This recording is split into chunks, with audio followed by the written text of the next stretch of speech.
Okay.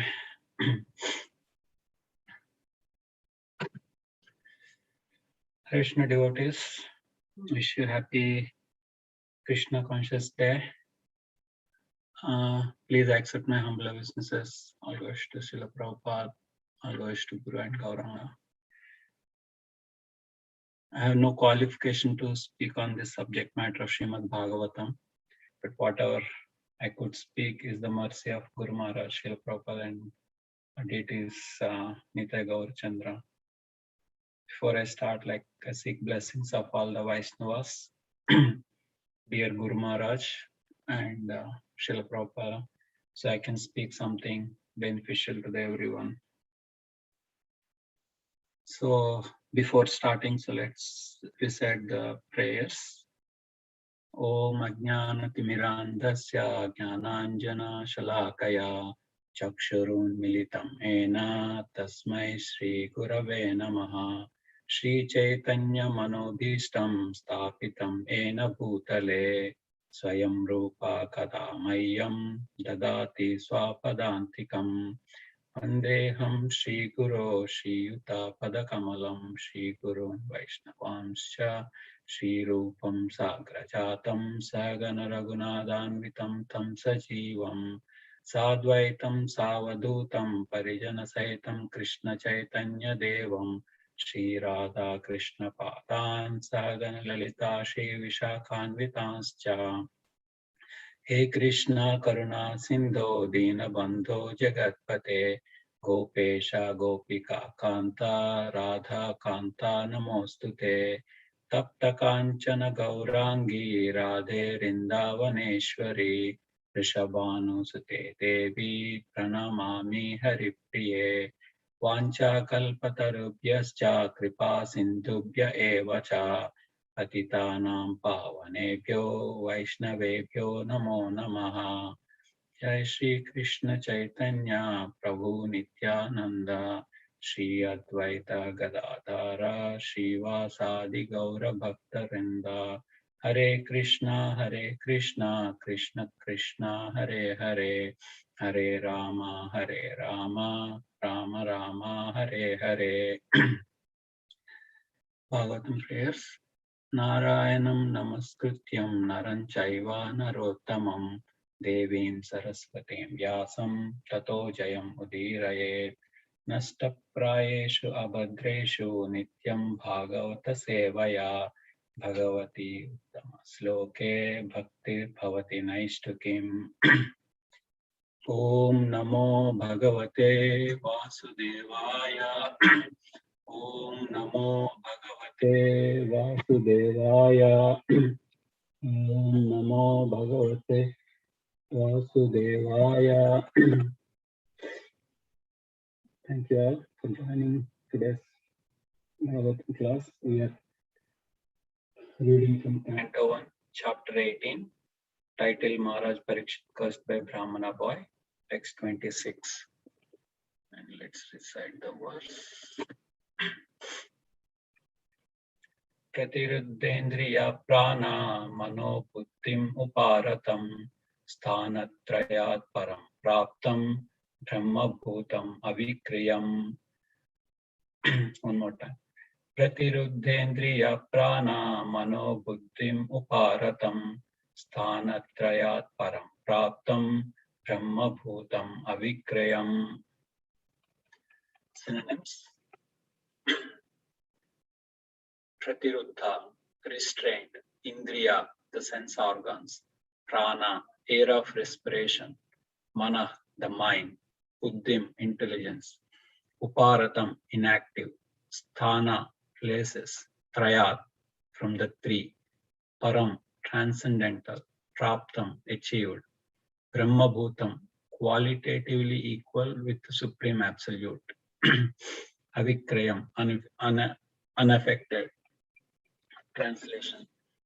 The Muni's sense organs, breath, mind, and intelligence were all restrained from material activities, and he was situated in a trance apart from the three: wakefulness, dream, and unconsciousness. Having achieved a transcendental position qualitatively, equal with the Supreme Absolute. Purport by His Divine Grace Pachananda Bhakti Vedanta Swami Srila Prabhupada ki jai.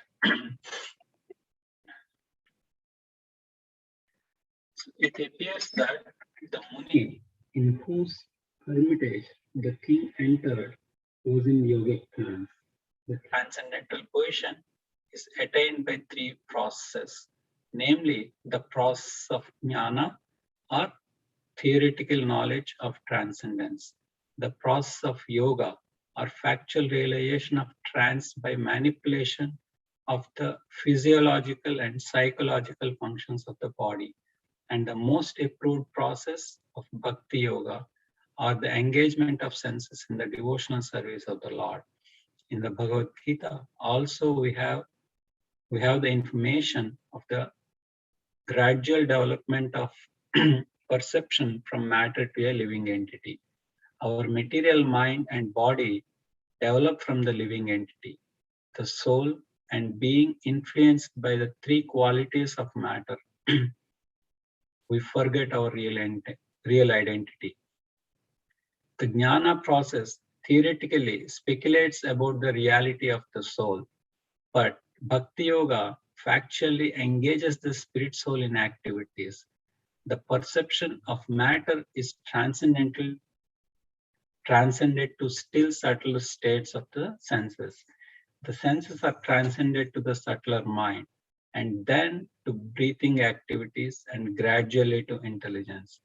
Beyond the intelligence, the living soul is realized by the mechanical activities of the yoga system or practice of meditation, restraining the senses, regulating the breathing system, and applying intelligence to raise to the transcendental position. This trance stops all material activities of the body. The king saw the Muni in that position. He also saw the Muni as follows.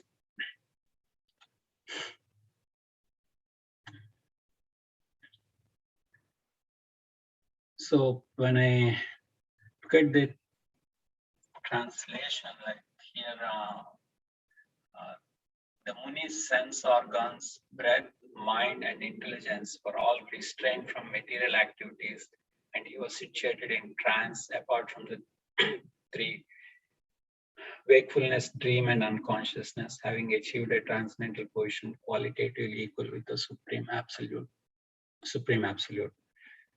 So when I read that first sentence of Muni's sense organs, breath, mind, and intelligence were all restrained from material activities, I could correlate to the analogy which was given by Prabhupada in the second chapter, comparing to a tortoise like a Sthitadhira Muni who can control his senses the way the tortoise can retract his limbs into its shell when they're not in use.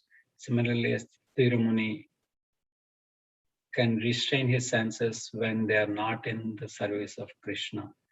So I could correlate it, and then I was going further, and so here, Samika Rishi was also in the same trance, like he is not aware of the material condition, and senses, mind, and intelligence all were retracted from the external world.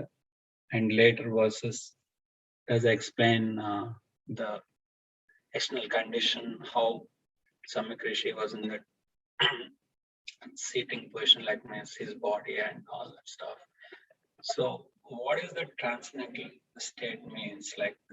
In Bhagavad Gita, as Prabhupada mentioned in many places, it says I could understand the summary is like one can be free from the dualities of the material world, and he would not be affected anymore with them.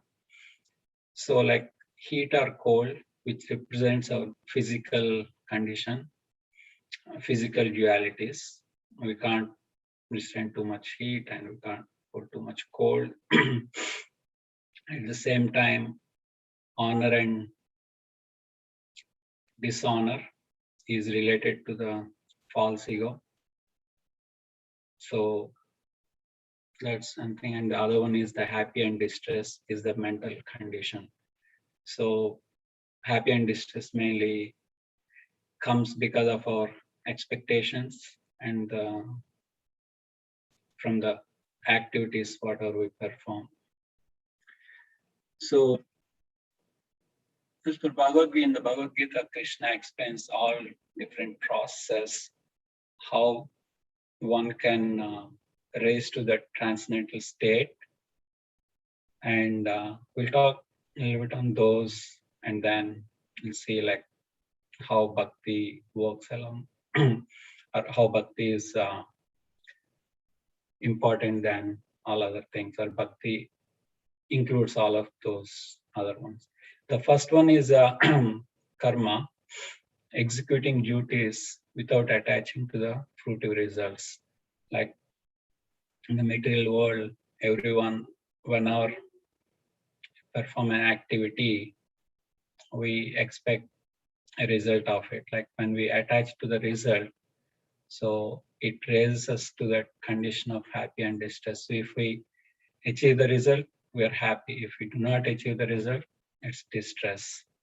And if one can perform the activities without attaching to the results, that's the beginning stage of the karma. So means someone can get progress in the spiritual process. And jnana, like by performing karma, and someone can realize the knowledge.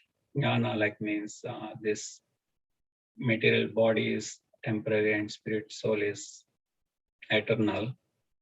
So they develop the renunciation and they might perform in this. And if they, that's jnana. And dhyana is the meditation or meditation on Supreme Personality by different physical process is called dhyana.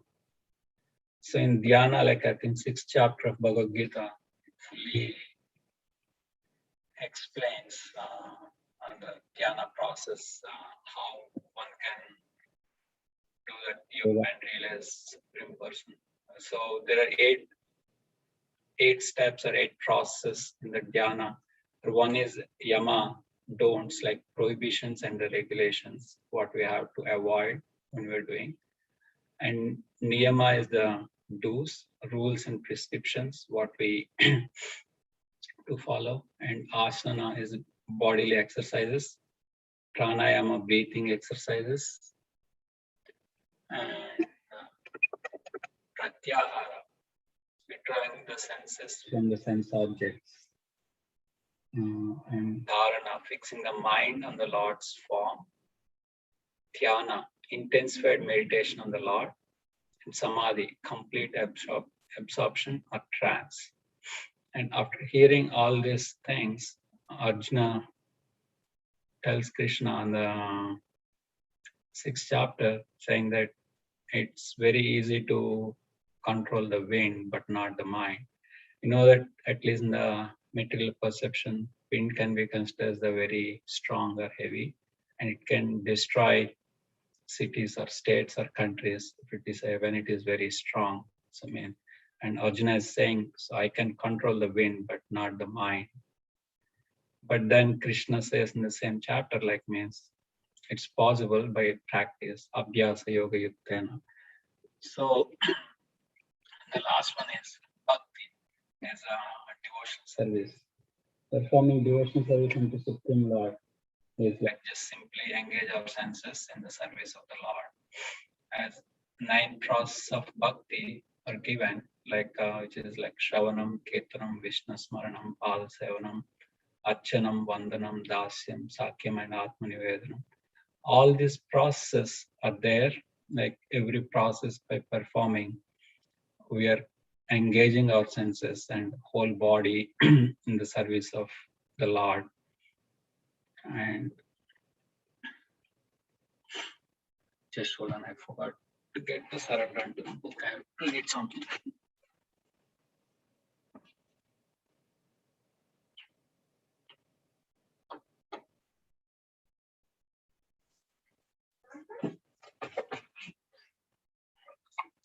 Okay, so in the Surrender Unto Me book, Bhurjana Prabhu wrote it's Prabhupada's explanation from one of the lectures, I guess. I'll just read this one paragraph. The culmination of all kinds of yoga practices lies in Bhakti Yoga. All other yogas are but means to come to the point of mukti in Bhakti Yoga. Yoga actually means Bhakti Yoga. All other yogas are progressions toward the destination of Bhakti Yoga. From the beginning of Karma Yoga to the end of Bhakti Yoga is a long way to self-realization. Karma Yoga without fruitive results is the beginning of this path. When Karma Yoga increases in knowledge and renunciation, the stage is called Jnana Yoga. When Jnana Yoga increases in meditation on the super soul by different physical processes and the mind is on him, it is called Ashtanga Yoga. Or maybe we can call it Dhyana Yoga, but no. Yeah, Ashtanga Yoga can be used for different purposes. In our case, we can consider Dhyana Yoga.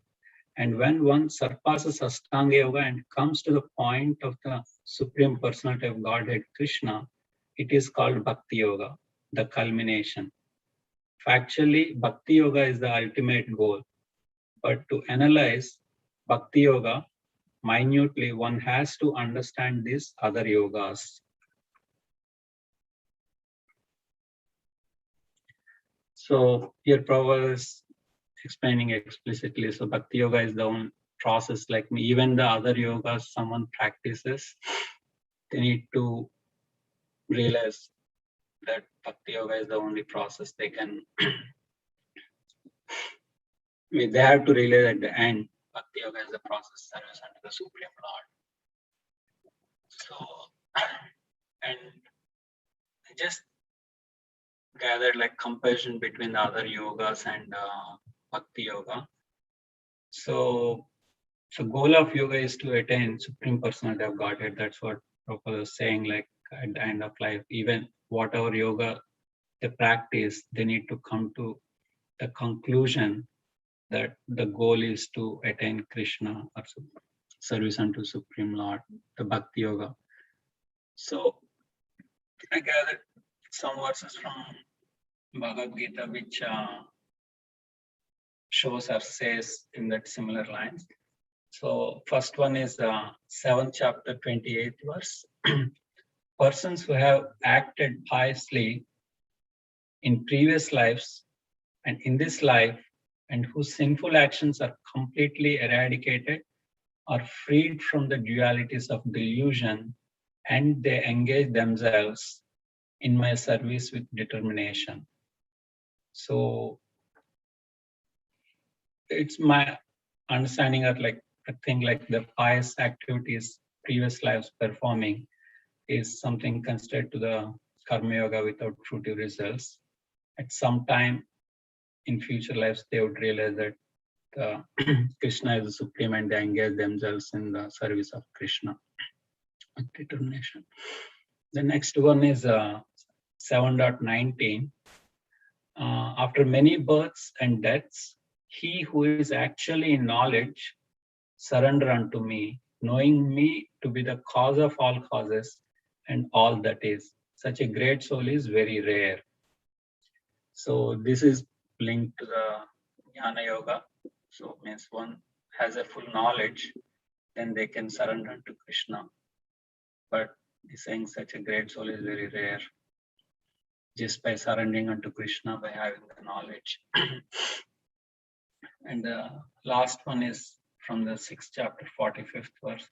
And when the yogi engages himself with sincere endeavor in making further progress, being washed of all contaminations, then ultimately achieving perfection after many, many births of practice, he attains the supreme goal. So even with the Dhyana Yoga, it looks like someone has to take many, many births to practice and then attain the supreme goal. And next one is when we are in the other yogas, like we still have the, we possess the material desires to achieve things. And Bhakti Yoga is free from the material desires. A devotee's intention is to serve Krishna and use everything in the service of Krishna. So does not have the material desires for one's own self. And the other yoga process is mainly the personal endeavor, and there is all chances of falling down. And in the Bhakti Yoga, this Krishna consciousness is guaranteed success. And why it is like,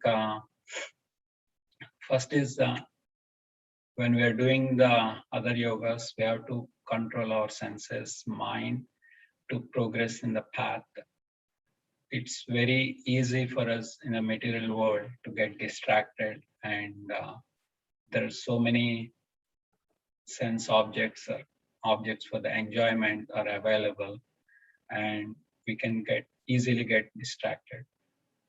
But whereas the Bhakti Yoga, the process and the goal, they both are same. So it all depends like how sincere one is, so they can progress quickly in the Krishna conscious process.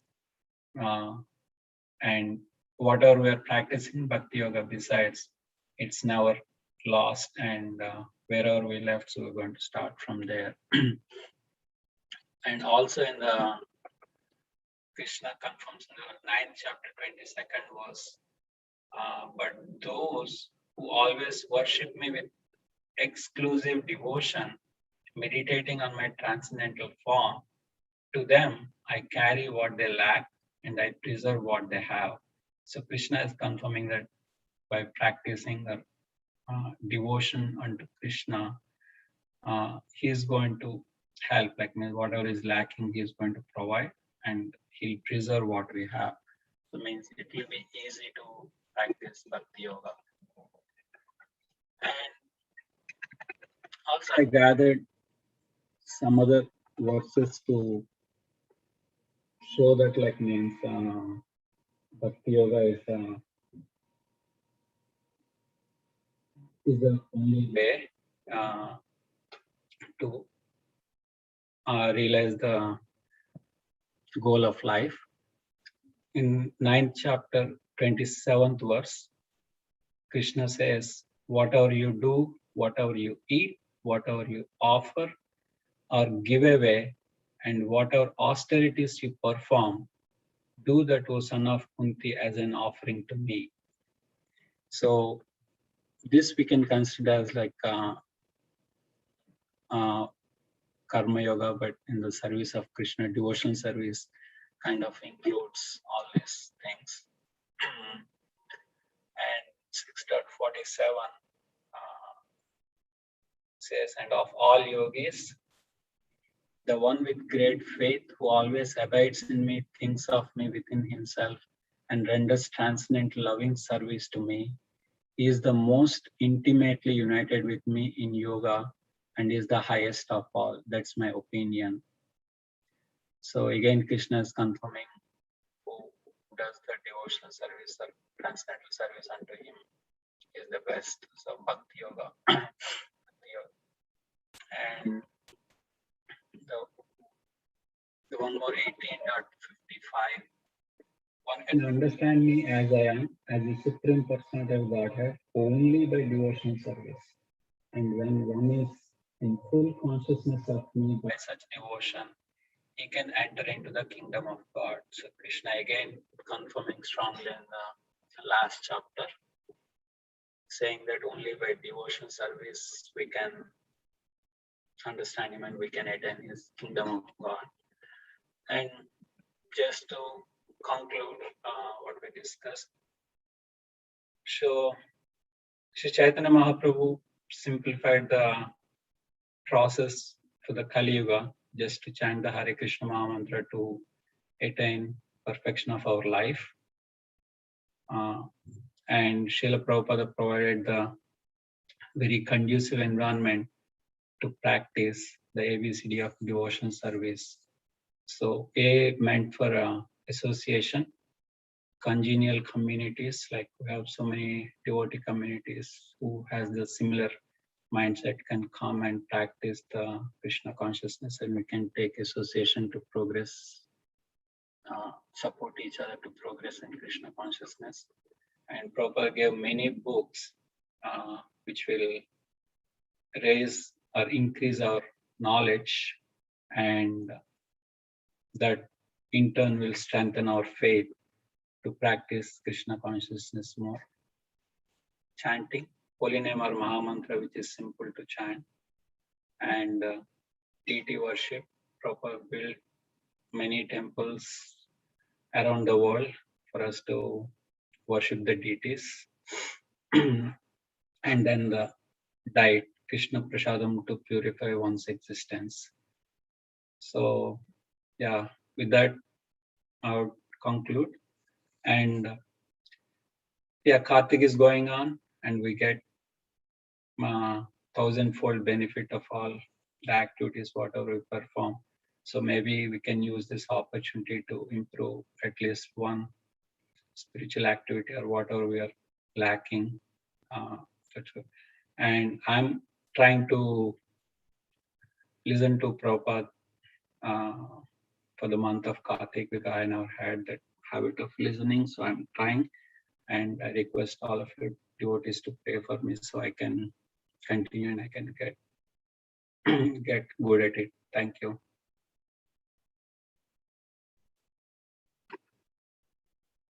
So yeah, with that, like I would request anyone to correct me if anything wrong or any suggestions.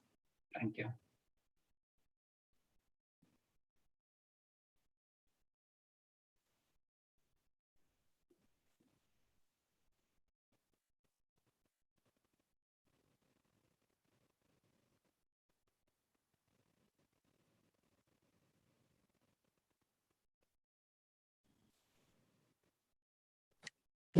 Hare Krishna, Prabhuji. Please accept my humble obeisances. All glories to Guru and Gauranga.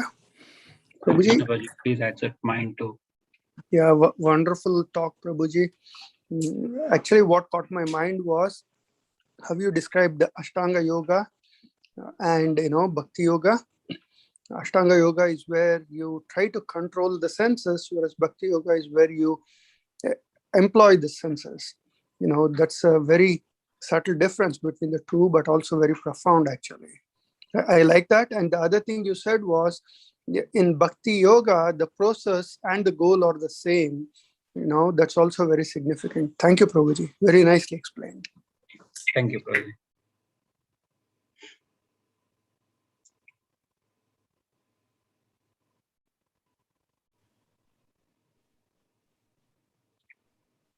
Thank you, Prabhu.